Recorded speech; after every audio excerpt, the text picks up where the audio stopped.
నమస్తే, welcome to Suman TV. నేను గిరిజ. ఇప్పటి వరకు దుర్భర పరిస్థితుల్ని చూసుండవచ్చు. మరి ద్వాదశ రాశులకి మకర సంక్రమణం తర్వాత ఏ విధంగా ఉండబోతోంది? పరిస్థితుల్లో ఏమైనా మార్పులు చేర్పులు రాబోతున్నాయా? ఒకవేళ మార్పులు చేర్పులు జరిగినప్పుడు ఏమైనా సమస్యలు ఉన్నప్పుడు మంచి పరిహారాలు కూడా తెలియాలి కదా. మరి ఈ విషయాలన్నీ తెలియచేయడానికి ద్వాదశ రాశులకి ముఖ్యంగా ఈ 11 రోజులు అంటే దాదాపుగా ఈ నెల 21వ తేదీ నుంచి 31వ తేదీ వరకు ద్వాదశ రాశుల వారికి ఏ విధంగా ఉండబోతోందో తెలియజేసేందుకు ఇవాళ మనతో పాటు ఉన్నారు ప్రముఖ జ్యోతిష పండితులు బ్రహ్మశ్రీ నందిబట్ల శ్రీహరి శర్మ గురువు గారు. మరి వారి మాటల్లో తెలుసుకుందాం. గురువుగారు నమస్కారం. వాగర్థావివ సంపృక్తౌ వాగర్థ ప్రతిపత్తయే జగతః పితరౌ వందే పార్వతీ పరమేశ్వరౌ. సదాశివసమారంభాం శంకరాచార్య మధ్యమాం అస్మదాచార్య పర్యంతం వందే గురు పరంపరాం. ఆదిత్యాయ చ సోమాయ మంగళాయ బుధాయ చ గురుశుక్ర శనిభ్యశ్చ రాహవే కేతవే నమః. శృంగేరి జగద్గురు పీఠాధిపతులకి కంచి పీఠాధిపతులకి నమస్కారంలో తెలియజేసుకుంటూ కార్యక్రమాన్ని ప్రారంభిద్దాం. గురుగారు, మకర రాశి వారికి ఈ 11 రోజుల పాటు అంటే ఈ నెల 21వ తేదీ నుండి 31వ తేదీ లోపు ఈ సమయంలో పాటించాల్సినటువంటి పరిహారాలు, అలాగే అసలు ఈ 11 రోజుల వ్యవధి ఏ విధంగా ఉండబోతుందంటారు మకర రాశి వారికి సంబంధించి? 21వ తారీఖు నుంచి 31 జనవరి వరకు మకర రాశి వారికి ఏ విధంగా ఉండబోతుందో తెలుసుకుందాం. గ్రహ సంచారం తెలుసుకుందాం. రాశిలోని రవి, 2వ ఇంట శని శుక్రుడు, మరియు 3వ ఇంట రాహు, 12వ ఇంట బుధుడు, 9వ ఇంట కేతువు, 7వ ఇంట కుజుడు వక్రీకరించి ఉండడం, అలాగే 5వ ఇంట కూడా గురువు వక్రీకరించి ఉండడం. వెరసి చూసుకున్నట్లయితే ఈ యొక్క మకర రాశి వారికి ఉత్సాహం అధికంగా ఉంటుంది. అలాగే ప్రతి పనిలో కూడాను ముందుండి పనులు చేసుకోగలుగుతారు. అన్ని విధాలుగా ఎనర్జెటిక్గా ఉంటారు. కానీ ఇక్కడ ప్రధానంగా గమనించాల్సినటువంటి అంశం ఏంటంటే కొన్ని గ్రహాల యొక్క ప్రభావము, కొన్ని ఉడుదుడుకులు. కాకపోతే ఎక్కువగా రవి యోగించేటువంటిదే, అలాగే కుజుడు యోగిస్తున్నాడు, గురువు యోగిస్తున్నాడు, రాహు యోగిస్తున్నాడు, అలాగే కేతు యోగిస్తున్నాడు. ముఖ్యంగా ఈ శని శుక్రుడు బుధుడు ఈ 3 గ్రహాల ప్రభావం అనుకూలంగా లేకపోవడం వల్ల కొన్ని ఇబ్బందికర పరిస్థితులు అనేటువంటివి కొన్ని రోజుల పాటు ఎదుర్కోక తప్పదు. ముఖ్యంగా గమనించుకున్నట్లయితే FMCG, general stores, supermarkets, college వ్యవహారాలనగా ఎడ్యుకేషనల్ ఇన్స్టిట్యూషన్స్, జ్యువెలరీ రంగము, roadside vendors, curry points, అలాగే ప్రధానంగా ఈ పూజా స్టోర్సు, కుల వృత్తుల్లో ఉన్నటువంటి వాళ్ళు, వీళ్ళందరికీ కూడాను అనుకూలమైనటువంటి రోజులుగా చెప్పబడి ఉన్నాయి. ప్రతిదీ కూడాను అనుకూలంగా ఉంటుంది. ఈ యొక్క రంగాలలో పనిచేస్తున్నటువంటి వాళ్ళు ఎవరైతే ఉంటారో వాళ్ళకందరికీ కూడాను ధనాదాయం చాలా చక్కగా ఉంటుంది.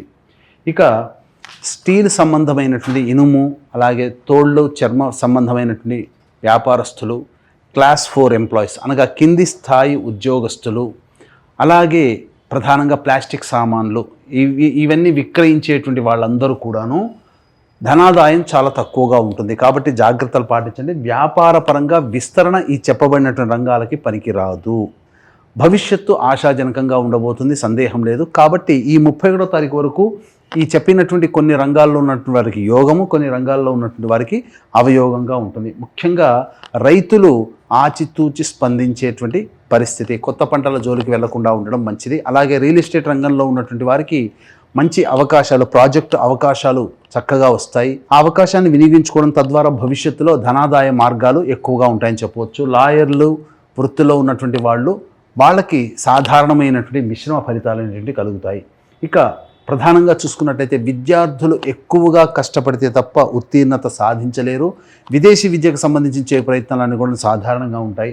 అయితే ముఖ్యంగా ఈ రాశిలో జన్మించినటువంటి వారికి ప్రధానంగా వివాహాది శుభకార్యాలు వంటి జరిగేటువంటి అవకాశాలు ఉన్నాయి. కాబట్టి చక్కగా పెద్దల యొక్క సహాయ సహకారాలతో వివాహ నేపథ్యం మీకు ఉండబోతుందని చెప్పవచ్చు. ఇక ప్రధానంగా ఇన్వెస్ట్మెంట్ పరంగా చూసుకున్నట్లయితే ఇది స్పెక్యులేషన్ రంగంలో ఉన్నటువంటి వారు ఈ యొక్క ఇన్వెస్ట్మెంట్ అనేటువంటిది స్టాక్స్ మీద చేయకపోవడమే ఈ వారం గమనించాల్సినటువంటి మంచిది అని చెప్పవచ్చు. కాబట్టి ఇక్కడ ప్రధానంగా కుటుంబ పరంగా కొన్ని నిర్ణయాలు తీసుకోక తప్పదు. అయితే మనం గమనించుకున్నట్లయితే ప్రతి నెలలో కూడా మనం చేస్తున్నటువంటి కార్యక్రమంలో ఏ రోజుల్లో ఖర్చులు అధికంగా ఉంటాయి, ఏ రోజుల్లో ఆదాయం ఎక్కువగా ఉంటుంది అనే విషయాన్ని మనం తెలియజేసుకుంటున్నాం. ముఖ్యంగా తర్వాత ఉన్నటువంటి 11 రోజుల్లో 7 రోజులు ధనాదాయ మార్గాలు ఎక్కువగా ఉన్నాయి. 4 రోజులు మాత్రమే ఖర్చులు కానీ కుటుంబ పరంగా సమస్యలు కానీ ఎదుర్కొనే అవకాశాలు గోచరమవుతున్నాయి. కాబట్టి వీక్షించేటువంటి ప్రేక్షకులకి గమనిక, ఈ నెల 29వ తారీఖు రోజున మౌని అమావాస్య, అత్యంత ప్రభావవంతమైనటువంటి అమావాస్య. ఈ సందర్భంగా మధ్యాహ్నం 3 గంటలకి మీ జాతకరీత్యా కలుగు శత్రుబాధ, రుణ బాధలు, అలాగే కోర్టు సమస్యలు, నరదృష్టి, నరఘోష, ఆర్థికపరమైనటువంటి సమస్యలు, దాంపత్య సమస్యలు, శని బాధలు, ఉద్యోగపరమైనటువంటి సమస్యల పరిష్కారార్థమై జాతకరీత్యా కలుగు అన్ని రకాల సమస్యల నివారణకి దశమహావిద్యల హోమాలలో భాగంగా ప్రత్యంగిర హోమము, బగలాముఖి హోమము, ధూమవతి హోమము, రాజశ్యామల హోమము, వారాహి హోమము అనేటువంటివి పర్ హెడ్ 2100 రూపాయలకి చేయించడం జరుగుతుంది. అవకాశం ఉన్న వాళ్ళు కార్యక్రమ తదనంతరం కాంటాక్ట్ చేసి మీ గోత్రనామాదులు నమోదు చేసుకోవచ్చు. ఇక తర్వాత చెప్పొచ్చేది ఏమిటంటే 21వ తారీఖు రోజున ప్రధానంగా సంతానంతో విభేదాలు కానీ, సంతానం మూలకంగా ఖర్చులు కానీ, సమస్యలు కానీ పెరుగుతాయి. అలాగే ఆస్తిపాస్తులకు సంబంధించినటువంటి విషయాల పట్ల జాగ్రత్తలు పాటించండి. ఇక 22, 23వ తారీఖులో కనుక చూసుకున్నట్లయితే ఉద్యోగపరంగా అభివృద్ధి అనేటువంటిది ఉంటుంది. నిరుద్యోగస్తులకి ఉద్యోగం లభించే అవకాశాలు కనబడుతున్నాయి. ఇక అధికారుల యొక్క అండదండలతో మీ యొక్క స్థానాన్ని పదిలం చేసుకుంటారు. ధనాదాయం కూడా చాలా చక్కగా ఉంటుందని చెప్పవచ్చు. ఇక 24, 25, 26 తారీఖులో చూసుకున్నట్లయితే అన్ని రంగాలలో ఉన్నటువంటి వారికి లాభసాటిగా ఉండబోతుంది. అన్ని పనుల యందు కూడాను మంచి జరుగుతుంది. అలాగే సంతోషంతో గడుపుతారు. ముఖ్యంగా ధనాదాయం కూడా చాలా ఎక్కువగా ఉంటుందని చెప్పవచ్చు. ఇక 27, 28వ తారీఖులో కనుక చూసుకున్నట్లయితే ఎవరికైనా డబ్బులు అప్పుగా ఇవ్వాల్సినటువంటి పరిస్థితి కానీ, లేకపోతే స్టాక్స్లో పెట్టాల్సినటువంటి పరిస్థితి కానీ, ఏదైనా ఒక ఇన్వెస్ట్మెంట్ పరంగా మీకు ఖర్చులు పెరుగుతాయి. కాబట్టి ఆ ఇన్వెస్ట్మెంట్ చేసేటప్పుడు 1-2 సార్లు ఆలోచించండి. మానసికమైనటువంటి ప్రశాంతత లోపిస్తుంది.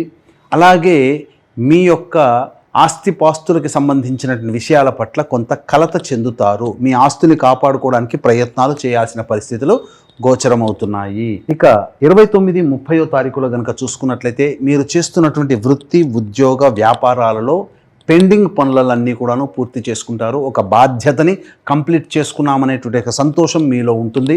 అలాగే విందులు, వినోదాలు కుటుంబ సభ్యులు, బంధుమిత్రులతో గడుపుతారు అని చెప్పవచ్చు.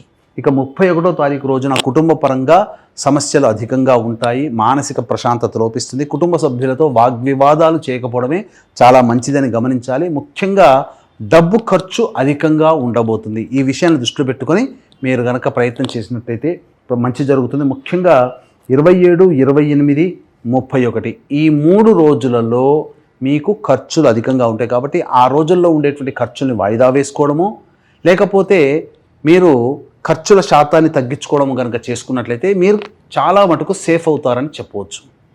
ఓకే గురుగారు, మరి మకర రాశి వారు మరికొన్ని మెరుగైన ఫలితాల కోసం ఈ 11 రోజుల వ్యవధి కాలంలో ఎలాంటి పరిహారాలు చేసుకుంటే మంచిది అంటారు గురువుగారు?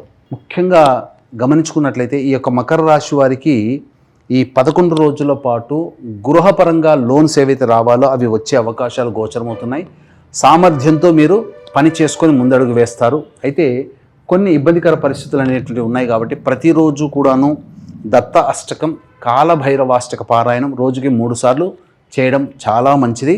అలాగే ఈ యొక్క చెప్పినటువంటి సమస్యల కంటే విభిన్నంగా మీ యొక్క జన్మజాతకం, మీ యొక్క పరిస్థితులు ఉన్నాయంటే మీ యొక్క జన్మజాతకంలో నడుస్తున్నటువంటి గ్రహ దశాంతర దశల యొక్క ప్రభావాలు కావున దగ్గరలోని మంచి ఉపాసనా పరులైనటువంటి జ్యోతిష్యుల్ని సంప్రదించి వారి సలహాలు, సూచనలు కనుక పాటించినట్లయితే మరింత మెరుగైనటువంటి ఫలితాన్ని పొందుతారని చెప్పవచ్చు. ఓకే గురుగారు, రాశిపరంగా మకర రాశి వారికి ఏ విధంగా ఉంటుంది, అలాగే పాటించాల్సినటువంటి నియమాలను కూడా తెలియజేశారు గురుగారు. చాలా చక్కగా వ్యూస్ కోసం ధన్యవాదాలు గురుగారు. సర్వం శ్రీ ఉమామహేశ్వర పరబ్రహ్మార్పణమస్తు.